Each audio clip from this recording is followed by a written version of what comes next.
was 7, I went into Smith's and my mum asked me to pick out something. I went straight over and grabbed the guitar.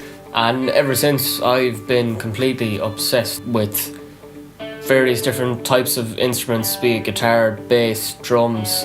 For me, like, I was always into electronic music and kind of the EDM bubble. Like, I've always been listening to the likes of Armin van Buuren and Paul van Dyk. Until I met Ash, it was strictly only rock music with me and singer-songwriter stuff, and when I met Ash, he opened up a whole new avenue for me. My name is Dylan Connolly. I'm Ash Flynn. And we're DNA Beats. It's one thing that I was always curious about, what does a DJ do?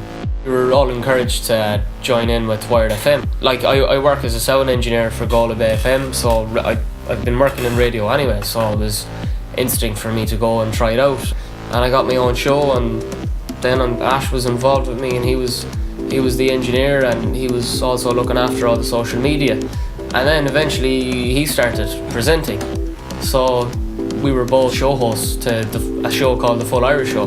Ended up actually winning a few awards. Yeah. We won great. Best Irish Music Show, Best Hosts. Yeah, done really well. It was a really successful idea. Obviously we love producing tracks, and we love producing our own tracks. At the moment it's electronic music, and it's a mix between house, tech house, jacking house, funky house, groovy house. Officially we've released 4 tracks to date. Literally released an EP not so long ago, Smart Boy, under Art Nouveau Records, and that actually reached, I think, number 22 on the world charts on Traxsource, and it reached number 6 on the Tech House charts. So for us it was a major achievement. So I think the EP sold in over 11 countries after. So we have a huge platform to go off now.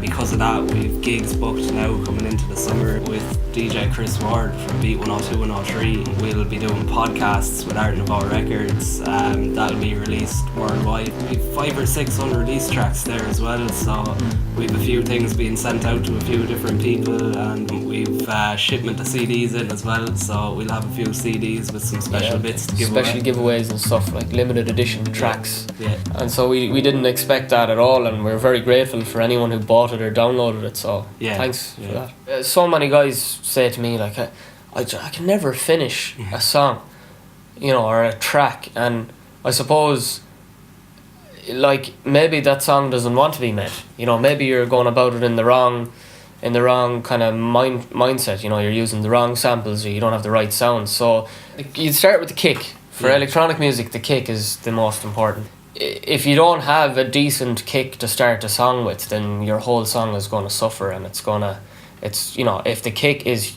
really big and smacking, it's gonna force you to make all the other elements big and chunky and fat. And you have a solid foundation, I guess. Exactly, yeah. It's all about the foundation, yeah. The general thing after that would be there's no real structure. It's kind of like there's a period of time where it's unstructured. So you'll throw in some percussion, and then you might get a synth up and mess around playing a few chords on a synth, and then stuff just comes together. And then when you have this kind of random idea of where you're going with the track, then you're like, right, back into structure, and you'll go again and you'll restructure everything and make it sound in place and clean then. Usually a good song will produce itself. Yeah.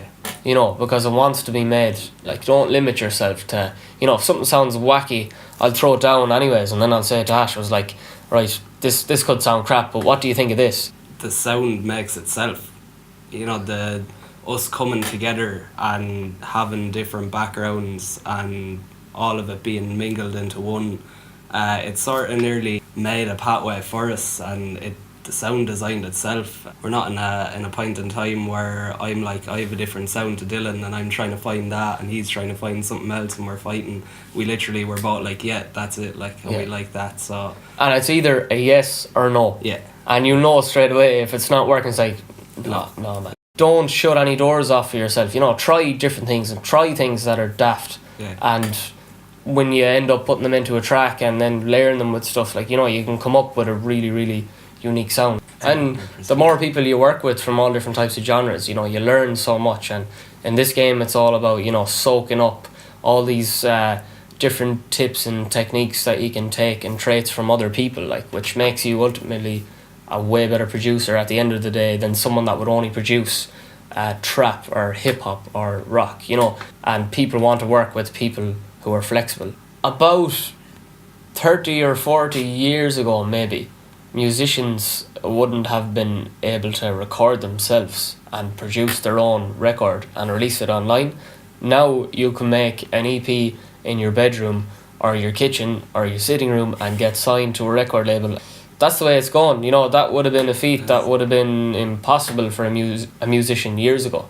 And now, because the invention of the digital audio workstation, people are downloading Logic and Pro Tools and whatever, and they're making their beats. It's ruined the industry for the studio professionals, not for us, because we're the ones posing a threat to the studio professionals. So in a way, it has slightly ruined the industry for them, but for us, it's a positive thing. It's a huge advantage to us. So.